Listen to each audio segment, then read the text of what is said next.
Hello, everyone. Welcome to A Turn of Events, where we help put a positive spin on the future of your business.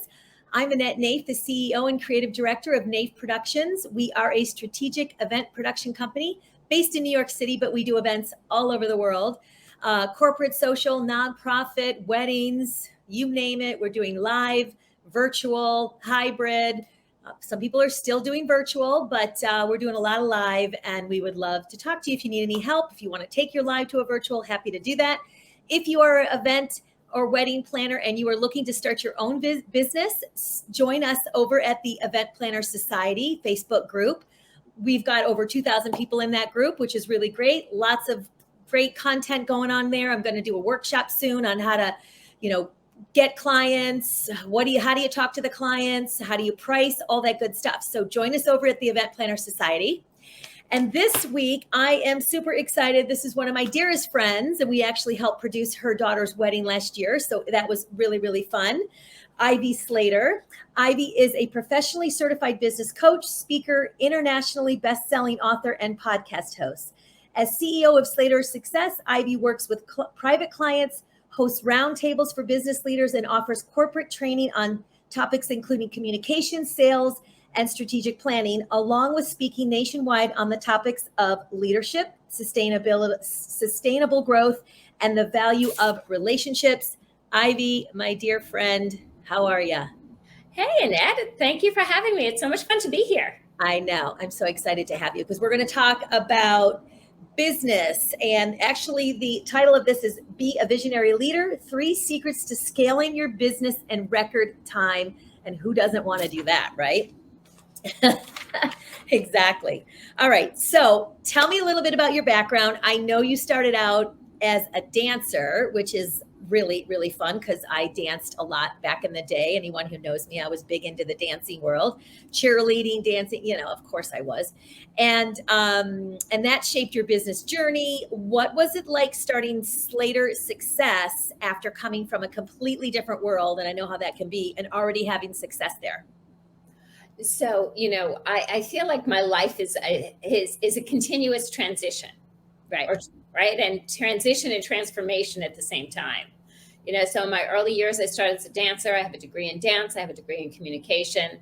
And then with a few stumbling steps, I ended up in the printing industry, where I eventually built a book of business and grew my own business, a 7-figure organization called Slater Graphics, for many, many years. Mm-hmm. And then that aha moment happened, midlife crisis, however you want to refer to it.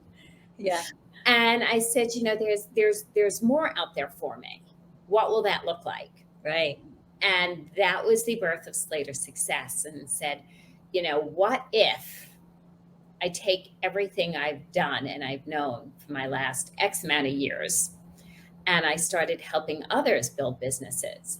And when I opened Slater Success, I never expected it to go in the direction that it has. Mm-hmm. It was when my start, I thought back in the day, I hung out a sign, hung out a shingle. Yeah. Got started taking clients, and I said, I'll work with working moms. I've, always been a working mother. It's something I know well. And then, interestingly enough, my old clients started showing up. My clients who were working at Hearst Publications or Fairchild Publications, Condé Nast, or advertising agencies, design firms, Cranes Communications, it was just everybody started showing up, and they said, right. I was thinking of opening a marketing agency. I was thinking of opening a graphic design company. I was thinking of, can I tap your brain? And I was like, I think that was like my Keith Richards moment for those people in my age bracket, Rolling Stones fans. Yeah. Like there's that story when Keith, had the coconut hit him on the head and had that aha. I was like, oh, is this what people want to come to me? Is this what I can help them with? And they started saying, well, what were the first things you did to get clients? And how do I create a solid business? And how do you sell the business? And where did you go from that first client to running a company? And when do you start hiring? And what do you need to know about running the finances of the business? And I kept saying, they want to know this? Yeah. Okay, this is what I've lived for 20 some odd years. I can do that. Right. Yeah. So that's what happened when I started my business 12 years now. I can't believe it's been 12 years. I think you knew me when I started my business too. We know each other a long time. I know it's a long time. And I had no idea. Like I knew how to do events because I've been doing events for over 30 years. But I didn't know how to run the business, get the clients, talk to the clients. What do the forms look like? What does my contract should, how do I price myself? Because I came from the corporate entertainment world.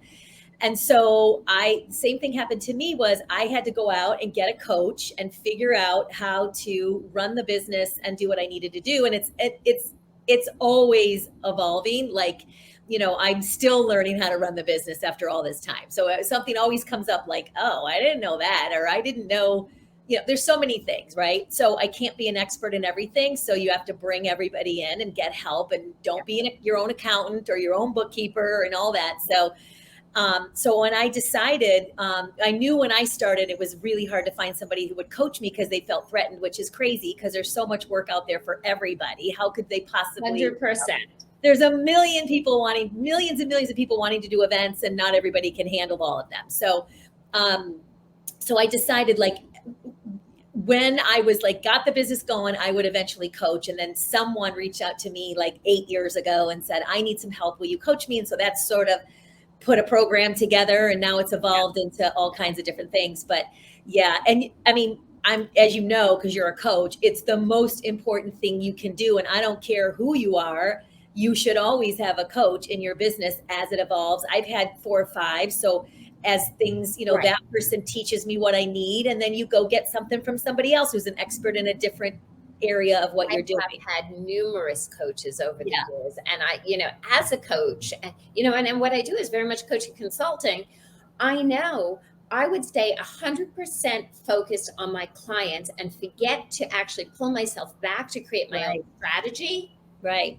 Build my own teams. If I didn't have somebody there sitting here say, okay, so let's take your methodology and apply it to your business.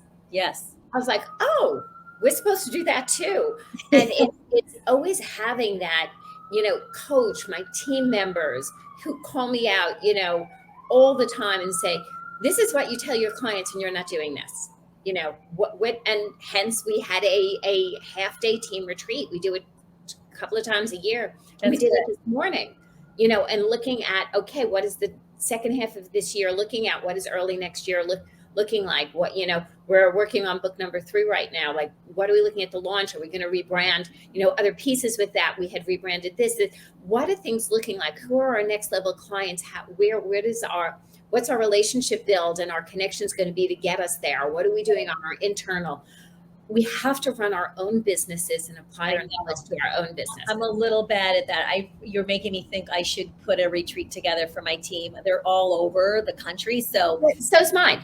And the last thing I want to do is plan an event for myself. So it's like, okay, someone on my team plan a retreat, and maybe I think I should do that. I think it would be really fun because I have so many great people who have worked with me, and I should really do that. So I want to talk about the 4 main pillars to a business, to business success. So I know money, marketing, sales, and mindset.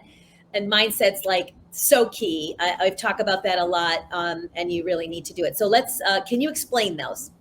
Sure, absolutely. So I will say, I think my 4th pillar is like added another tentacle along the way. Yeah. But it's always, you have to, numbers tell a story. Numbers tell a story in business at all times. And what gets me is not enough people are opening the book. So if we're looking at the concept of numbers tell a story, look at the stories your financials are telling you and your financial strategy. What is your financial strategy for growth? How are you doing are you paying attention? I have this thing called Money Mondays and Financial Fridays. Yeah. I like it. What's coming in, what's going out. Right. What's on the receivables? Where are we with all of this, right? So Money Mondays, Financial Fridays, what's your financial strategy? So that there's that piece. Mm-hmm. Then your numbers tell a story in your marketing. What's your marketing strategy? Are you paying attention to it? There's a key. What is working, what is not? We're on lives today. Woohoo! Isn't that exciting? But Yeah. are we looking at the analytics of the purpose of doing this, right? Right. For your business, for my business, right? For our expansion of our brands. Right. What is this looking like? So when you look at your marketing strategy, and marketing is not only social media, marketing is part of your networking. Big and very important. Relationship building is a huge piece. That's how Yep. the people do business with people you know, like, and trust. And I know that is a blasé, So quote. true. Yep. Yet, if you don't get to social media, Annette and I are on here today. We met a dozen years ago in passing. We have slowly but surely developed a relationship. We have had, numerous bunch of conversations. We met at networking groups. We were both used to sit at a table at a networking group pre-pandemic on a regular basis, catch up. I looked at you, I said, I think my daughter's getting engaged. Might need to have a phone call, right? And I was like, call me up. And that was just like, oh my God, I don't even know where to start. Yeah. And right, so we look at marketing. Marketing is relationship building, follow up on relationships, social media, what is working, what is not. We looked at the stats on our podcast, her success story this morning. We looked at the viewers on LinkedIn. We're always staying attention to what are those numbers telling us. So there's your marketing piece. Right. Sales. Sales is wonderful, but you need to know what's working and not working in your sales. You need to know your conversion rate. Here's your numbers. How many conversations, how many referrals are you getting? What is going on? Yeah. And sales is not marketing. They're different. Sales is not marketing. If I had a quarter here, right, I would say it's the two sides of that quarter, right? You have to hedge, you have to lead with your marketing, but you have to be doing your sales conversations, and you want to be tracking where, my client will say, oh, I got a new client. My first question to them is, where did they come from? And then of course, a couple of people will say, well, Mars, Ivy, where'd they come from? I was like, no, we're serious. Where did they come from? Did they come from a referral? Were they connected to you on social media prior to them reaching out to you? Right? I want to ask all these questions and all these things are number information. Okay. Yep. I will add in that other tentacle before we get to mindset and say team. Oh, are yeah. you delegating? Are you building team? Do you have too much team? Do you have too little team? What are you doing? How long do people stay with you? Right? Yep. What's the retention rate on team? All those numbers are telling a story. Right. And then when you look at Annette, you look at the scaling piece. There is the mindset of the leader. Where are you seeing yourself go, and how are you going to get there? Right. Do you see, believe, and think that a year, 3 years, 5 years ahead? Do you have a visual? Do you have that vision of what your company, what your life will look like at that time? Right. And then you start breaking down that, 12-month plan. Yeah. To get there. Right. Right. And I like to do a smaller, plan. 5 years is hard. I always hated that question when you were getting a corporate job is, where do you see yourself in 5 years? It's like, oh Lord, as you get older, you realize it's all going to be different. But I also like to write out what my goals are and a big dreams. Like, I don't care if it's like just the biggest dreams you can have, because over the years, a lot of that has happened. So mindset is super important. Let's talk about that. So it's, a belief is a thought. And so if you think it and you believe it, what's creatable? Right. And if you believe you could scale a business to 1 million, 5 million, 10 million, whatever it is, it doesn't matter. Okay. But if you believe, I got this, I can't make this stuff up. I got a text from an old client last week. Mm-hmm. And she said, I remember sitting with you, and I had a vision of running my business while I was traveling. And right. And I could be anywhere and run my business. This was her vision. She's a writing and editing company, et cetera, et cetera. Lo and behold, of course, then the pandemic came, and then a lot of things shifted. Yeah. And the text came through about 7 a.m. and she goes, I just needed to text you as I'm on the way to the airport because this summer I will be working from blank. That's so great. Yeah. And she goes, it's not how I visioned it, and it's how I'm living it. Yeah. Right. So you have to create the vision and create that possibility. And that's the mindset. And then you truly have to believe. Because if you don't believe it's achievable, it's not achievable. Right.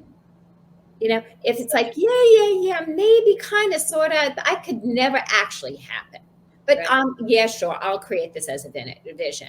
If you don't truly in your heart of hearts believe that you can achieve it, then it's not achievable. Right. But when you take that space and say, I see it, I believe it, I know this can happen. I don't necessarily know how it's going to happen yet, but I'm going to see myself on that beach with a pina colada and a computer about 3 hours a day, Yeah. and this, and it's done.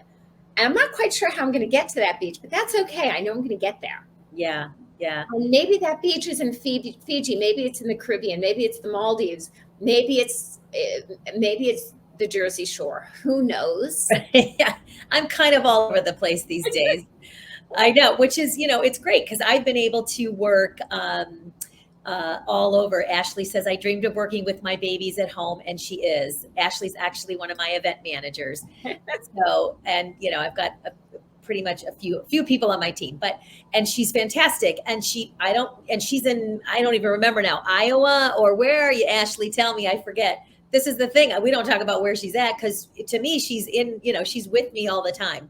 So I want to talk a little bit about those that you had mentioned. Obviously, you have to watch your numbers. I know when I started it's not fun to look at your numbers. And I know when I started looking at my numbers and saying, okay, I want to make 20,000 a month. I want to hit my goals of 20,000 a month or whatever that is.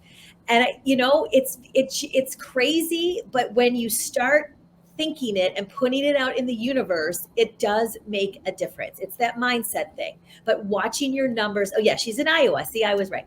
So at least I had that right. So watching your numbers is super, super important. It's not fun, but you need to do it. And so I want to say, like, how do you switch that into something fun? Right? Because if we know we're going to be miserable with something, we are less likely to do it. Right.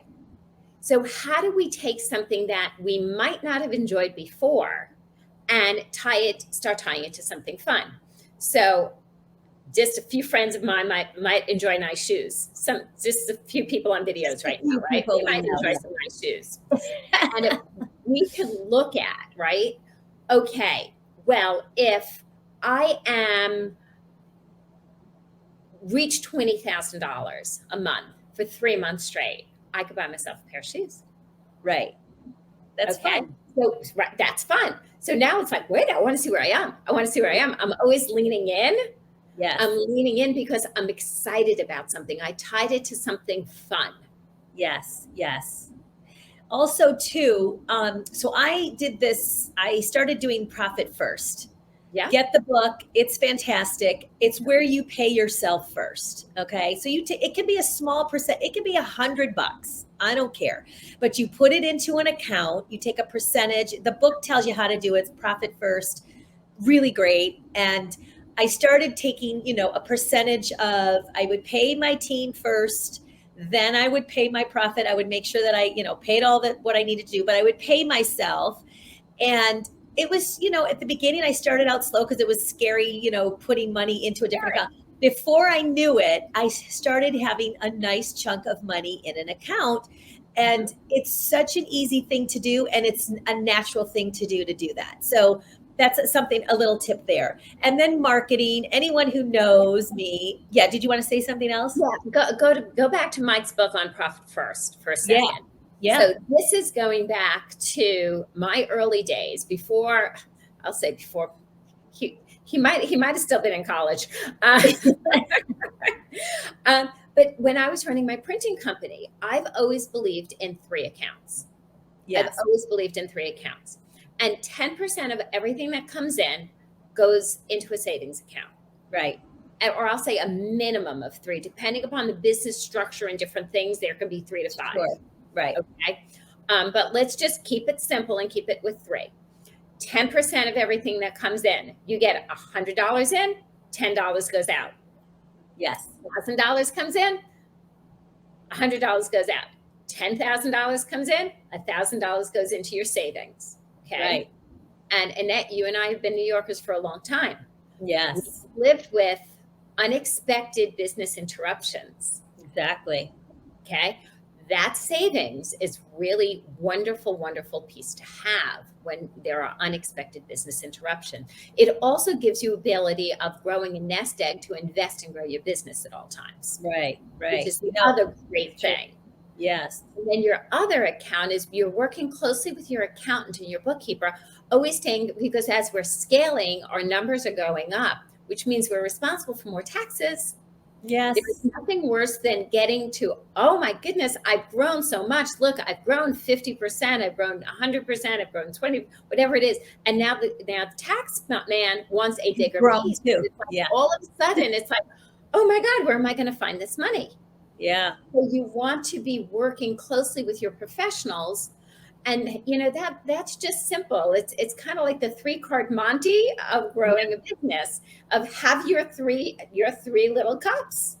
Yes. And it's the operating account, it's your savings account, and your tax account. And it's just good methodology in running a business. It is. It definitely is. And so, it is. And marketing, obviously, anyone who knows Mo's, I do a ton of marketing. I'm all over the place. However, I don't do it myself, all of it. I have people who help me. I don't spend a lot of money on it, but I've had people who've been with me. I have a marketing director who's been with me for 9 years, probably more than that now at this point. But so he pretty much knows what to do without me even telling him at this point. So, but you just got to be relevant and be out there to grow your business. It's social media. If you're not on social media with your business, you are missing out. It's free to be out there. So, you really need to be out there. And then sales, and networking is where I've built my business, is networking. I mean, of course, we haven't been able to go, we're starting to go back live now, but it's word of mouth now. I don't even know if I needed to be on social media, but I'm still there because you want people to see you. And I know my Facebook group, where all my wedding and event planners are, has grown tremendously because of the marketing that we put on for the Facebook group. So that's grown. I probably get 30 people a day who want to come into the group. So we just opened it like a year ago. So, it's organic, and that's the way it can be. And then mindset, we've talked about it a million times. So let's go back. I want to say something about what you were saying about marketing for a second. Sure. We're both established business owners with established networks, and a lot of things come through referrals at this point, etc. Mm-hmm. Right. And people refer you because you stay top of mind. So all of a sudden, they're scrolling through social media, and it's like, oh, there's Annette. Oh, right. And then all of a sudden, and I see Annette every day on social media. Isn't that cool? And then all of a sudden, somebody said, oh, I'm working on it. I was like, oh my God, do you know Annette? Because I know you anyway, but you stay top of mind because I regularly see your stream of consciousness, what you're putting out there on social media. And so there's that support system that's so important. Right. And I've said this before, when I do these shows, there's not a lot of people that are on when I'm live, but there's thousands of people who see it after it's on. So don't think that just because, nobody's on and nobody sees you, they're going to see you. They're going to come on, they're going to click. And that's going to happen. So I've learned that over time. So, but we could talk about this forever, but I have so many other things I want to talk about. So what are some of the biggest challenges faced when it comes to scaling? And I'm probably going through this right now because we are blowing up at this point because everybody wants to do events right now. And I did some SEO work on my website because I did it like 3 years ago. I spent a little bit of money, not that much. And it's now really working, and I'm getting a ton of referrals from my website. So if you don't think you need a website, I've made like a lot of money off my website over the last 3 years. So think about that. Well, the event business is a visual business. Right. Yeah. Right? And visuals matter. I'm so lucky the website matters. All of that. Yeah, I know. So yeah, scaling. I said this to a client a few years ago. I said, you need to hire. And she's like, we're not there yet. Yeah. I said, no, you need to hire. And 6 months later, they showed up. It's two partners. They showed up in tears. They're like, oh my God, we can't breathe. They hire for where you're going, not for where you are. That's really good. That Really good. was my biggest thing. Don't sit and wait. I was like, okay, well, we're working on getting here. And when we get here, we'll hire. Because when you're here, you need them desperately. You Right. have no time to interview. You have no time to train. You So- need boots on the ground. So when you are working on going here, start looking, start hiring. Don't wait. Hire for where you're going, not for where your business is today. Right. And that goes back to the financial piece of having the financial bandwidth and the money to be able to do that. Right. Yeah. So and I'm at that point right now, which is funny that you say that but I have like, a few people that haven't worked with yet who are waiting in the wings to come in, because as events come in, that's when I need people, because I don't have employees. I have all contractors. I did have employees years ago, and it was just way too expensive, especially in New York. So, they feel like they're employees because they work with me so much. And so I literally just this week did that. I reached out to somebody because my team is so busy right now, they can't really help. And so I said, are you available? I've got a couple events I need your help on. And she's like, well, can you send me an email about how much the scope of the work is? I said, honestly, I don't even have the time to do that. So it's quicker for me to get on a phone. So we're going to get on the call. But Right. I'm kind of in that stage, but I do have a couple people I can reach out to, which is really, really important to have that ready to go.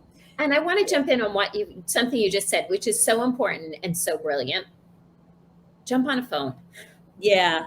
It is not old school. There's Right. a strong piece in communication we're so busy just emailing and throwing things out there that things aren't happening because we're staying stuck in the emails back and forth. That quick phone call, I did it yesterday with somebody. I have a call tomorrow with somebody else on a scope thing. Yeah. Exactly what you're referring to. And I threw out, I was like, do you have 5 minutes? It's like, yeah, I could talk at this time. I was like, okay, this is what it's looking like. They're like, yeah, why don't you do? And it was a 5 to 10 minute conversation that would have been emails back and forth. And it would have taken to next week to finalize. Right. And here we have a plan of action in a 10-minute conversation. So there's a huge value with the willingness to jump on the phone. And when you talk about scaling, you need to be fast. You have to be on the mark. You have to be on your toes and nimble in that way. Like going back to the dancer, you have to be ready to take that leap. Yeah. And go for it and believe, your partner is going to be there and catch you. and in that, you have eye contact with that person. Right. You have that strong vision of seeing where you're going, and you're going for it. Yeah. Don't lose the fact of in a simple phone conversations of what can get accomplished, and then a summary can be done, and that then finalizes. Yeah, and a lot of it, it's so much easier to get on the phone and discuss. I have to do that sometimes with the team. It's like, let's get a call. I can't do this. But I do most of all my stuff is on Zoom. I did Zoom before Zoom happened with COVID, but I've been doing it for years. So it was not a big deal for me. But I like to see people. And I like to, especially any new clients that want to meet me, because I feel like they're going to feel my personality. They're going to see me.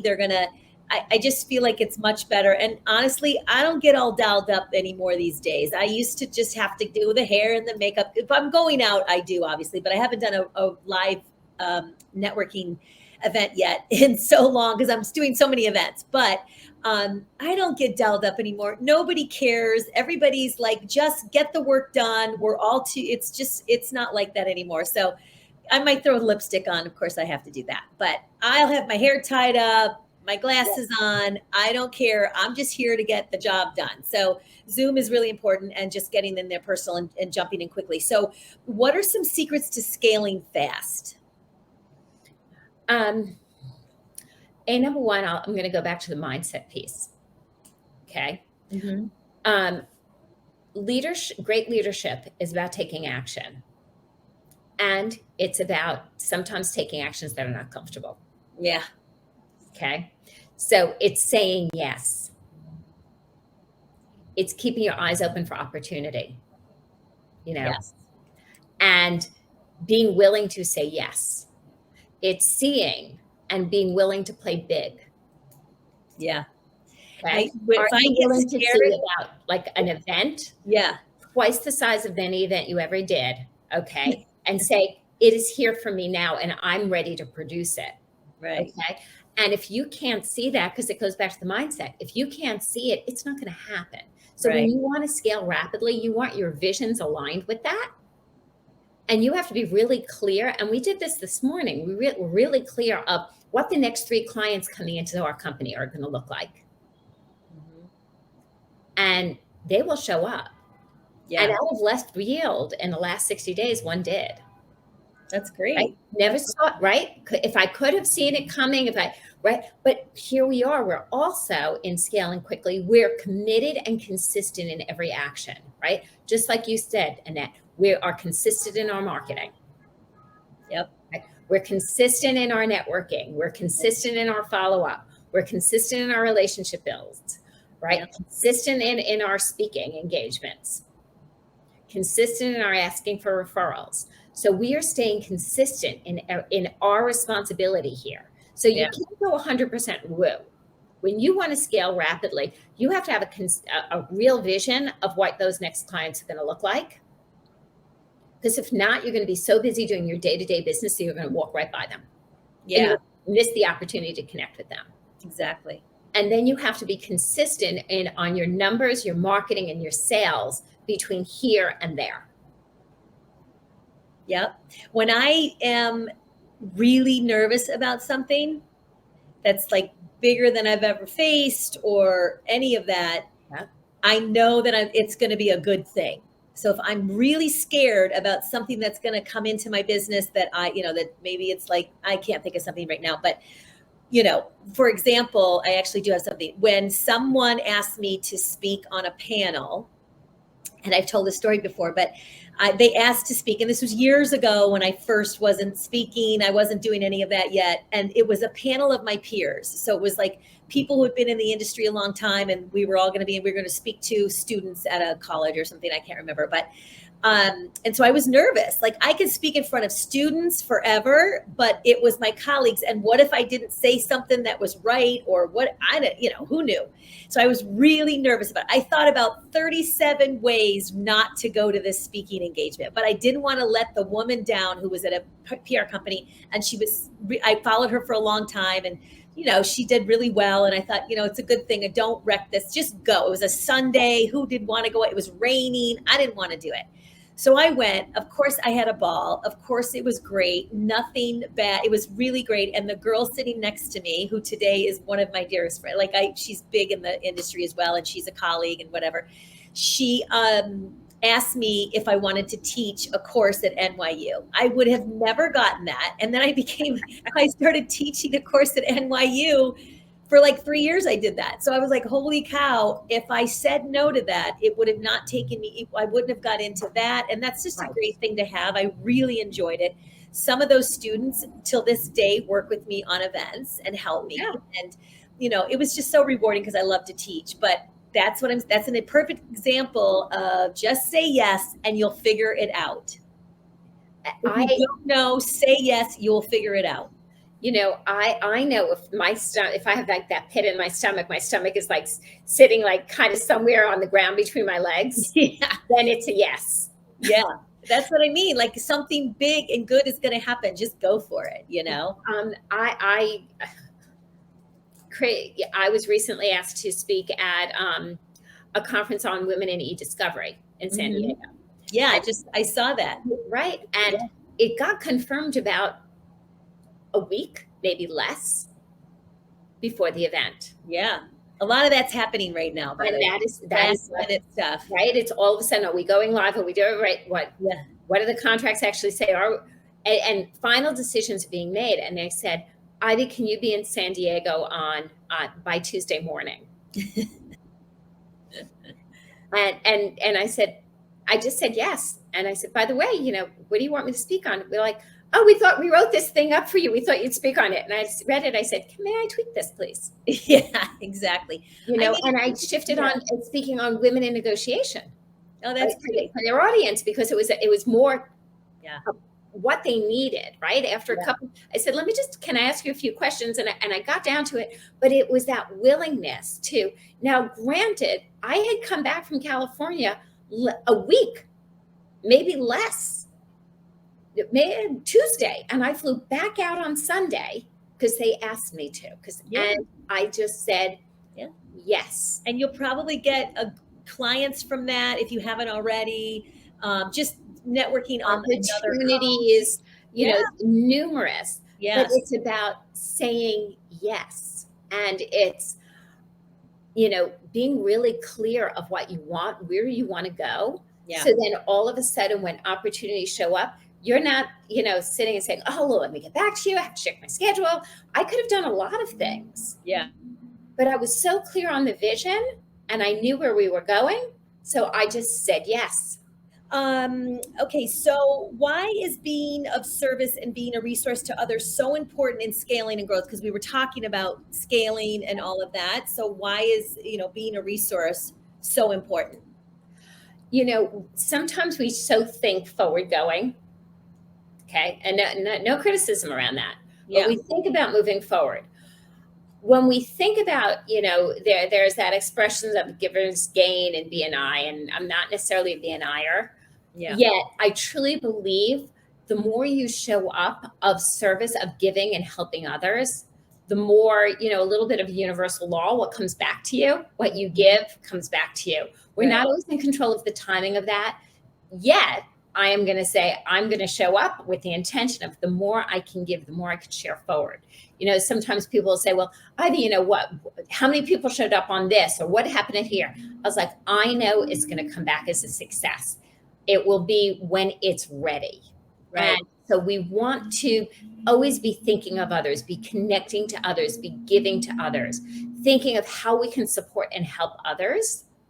And it will come back to success for ourselves. Yeah, so true. I'm always about the give, get sort of thing. I heard that a long time ago, and it's so true. And, we do give a lot more, and, we probably put a heck of a lot more hours into an event than we're paid for, but it is what we do. And, customer service is key. So, and if you just capture that, as you give, you receive. Yeah. You're receiving as you're giving, and you will receive again. So it's as you give, you will receive. Yeah, I totally agree. So you've said there's a golden ticket to success, and it is our relationships, which we touched a little bit on that before, and I've heard you talk about this, but what can we do to really utilize our network? I cannot stress enough about staying in touch with people. Yeah. So many people show up and you just keep showing up at these networking things and you've shown up at these networking things and you don't really do the touch bases. You don't do the follow-up. You don't stay in touch. Mm-hmm. I had coffee this week with somebody who I know probably for close to 20 years. And we have done business in a variety of different ways, from when I was a printer to my Slater Success to the different things she has done in her career. And we sat down and we just caught up, and we try to do this a couple of times a year. Now, we're both busy people. We don't do it. We don't talk every month. Yeah. But I know if I need a go-to place under certain categories, she's the person I'm going to reach out to. Right. Yeah. I know she's an expert in retailing, right? Just there's certain things. I did a get to know you call yesterday with somebody who I had met with at the Women on Law Symposium. And we connected afterwards. And I was like, we still have not gotten a chance to really hunker down and have a conversation. Yeah.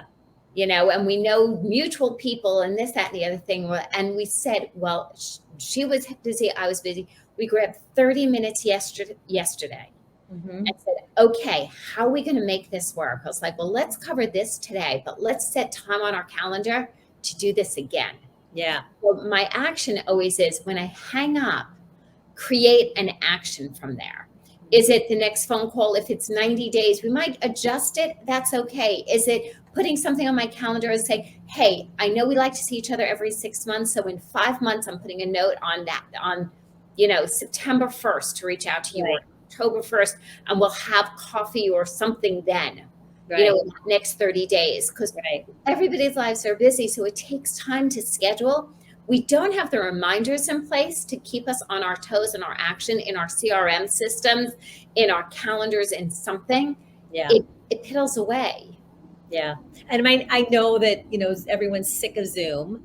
But even if you can't do it, live, you really should try to connect on Zoom. I have so many people a lot of vendors want to connect with me. They always want me to use them in my business, photographers, video, I can't meet with them. I learned that early on to know who I need to meet with, but I always respond to all of them. I always say, nice to meet you. We'll definitely keep you in mind for future events.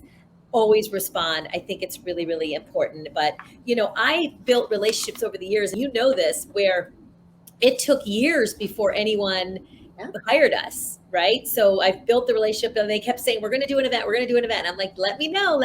And, one client, for instance, it was years. It was maybe 5 or 6 years I knew her, and she finally said, okay, I'm ready to do an event. And I ended up doing 10 events for her, 3 big ones, smaller ones. And we did work together for many years. She changed her platform, but it was really great. It's so interesting because I also, so I am a numbers person, if you couldn't figure that out, Yes. right? And I like to track things. You could figure that out from our conversation as well. Yes. I took a relationship that was an old client from printing, and there's several who are now clients through Slater Success. Mm-hmm. Yeah. And I tracked the amount of business we've done over the years, plus the amount of referrals and what business that developed in from one person.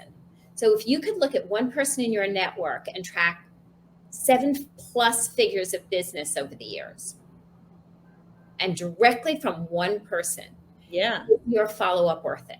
Yeah. Yeah. It's great. And that's that golden ticket.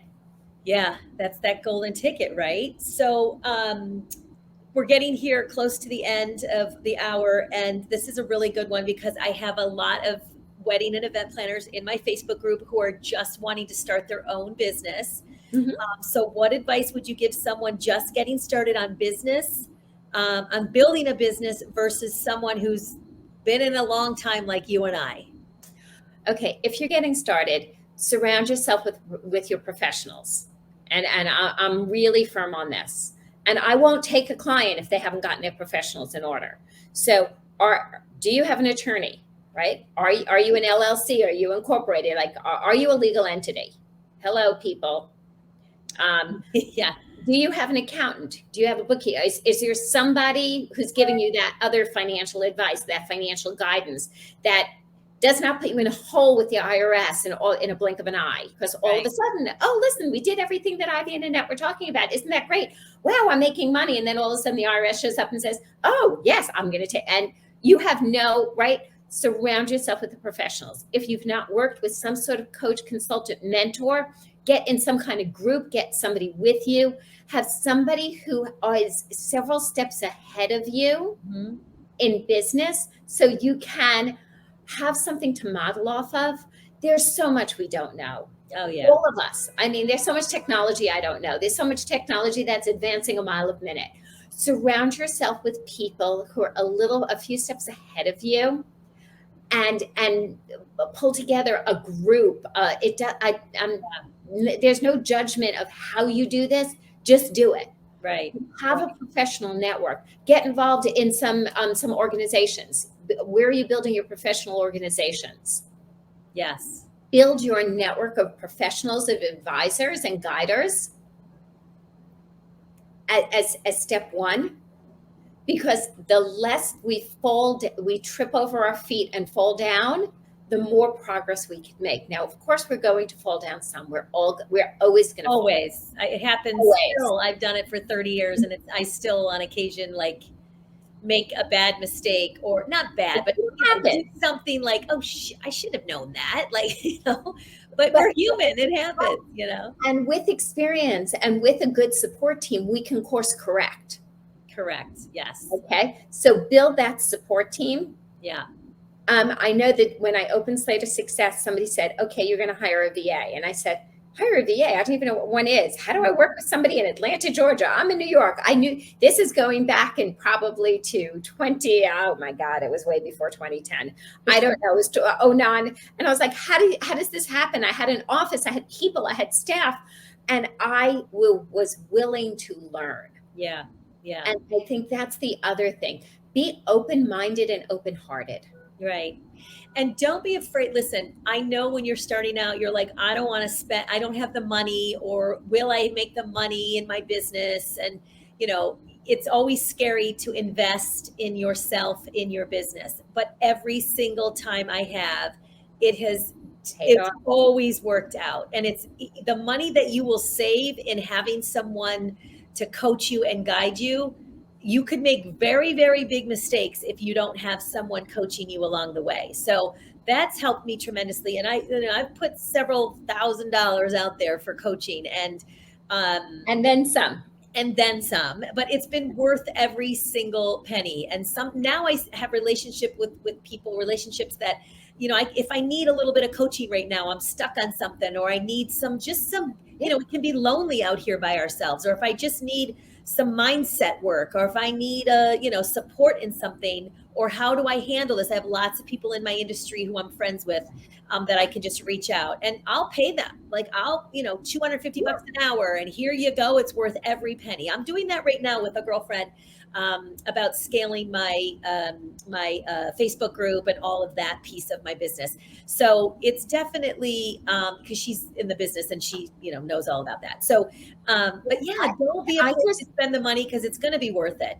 There's a tech something and blah, blah, blah, blah. We're trying to, clean up some stuff in the back end. Right. And I just looked at my team. I was like, just who's taking the responsibility on this? Come back to me with rough estimates of what the investment is going to be.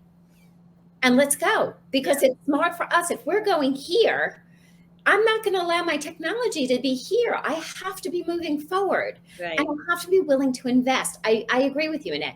Every piece of money I've put into this business, I've made back tenfold. Yeah. And I've invested in coaches and consultants and team. And it's always paid off. Right. When I'm money selfish, I lose. Yeah. When I'm financially abundant and expansive, I win. So in order to do that, I want to give it out there, and I will receive it back. Yeah, exactly. And another good thing that I did years ago was have accountability partner. So we met once a week, and I'm not kidding you, for probably 4 years. Yeah. And then her life got a little crazy, and she got married, and all kinds of stuff happened. But we met once a week and supported each other and talked about our goals and what we were going to do, and held each other accountable for that. And so that's another thing you can do, is just get someone who can, help you, and just be accountable to each other. And you don't have to pay that person, but as long as, the advice it's a give and take relationship. It's a win, and it creates a win-win. Right. There is nothing like strong accountability. And there's that saying that says, do what you say you're going to do, when you say you're going to do it. Right. And that there's an avenue and a path to success. Well, there's a lot of things that get busy in our lives between what we say we're going to do, doing it, and the path to success. That accountability partner helps you stay on that path. Yeah, exactly. Such good stuff. So where can everyone find you? It's easy. Go to slatersuccess.com. Mm-hmm. And you will find a plethora of resources. You will find, you could download a free chapter of my book, From the Bar to the Boardroom. And here that is. Choreographing business to the boardroom. I love it. To the boardroom, choreographing business success through authentic relationship. There's and this book, it has a lot of working in it, so you could work through it at a bit of a reading and a bit of like actions, like do this work, do this. So it's a little bit of that workbook-esque feel. That's nice. That's on the website. You could download a free chapter. I have a video there that will also be 7 traits of great leadership on how scaling a business.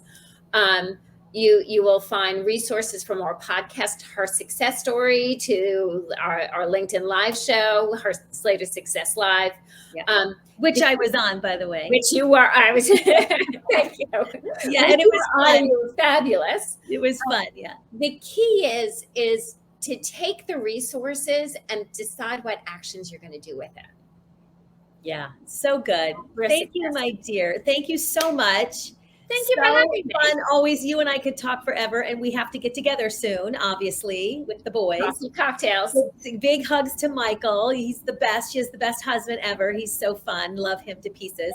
So thank you so much. Thank you, everyone, for joining us, and we'll be back soon. If any of you want to be on my show here, reach out to me. I'm looking for people to come on. So if you got some advice to share with other people and to grow their businesses, or, it can be any kind of thing for small business owners or whatever it looks like. So I'd love to have you. All right. Take care, everyone. Have a fantastic day.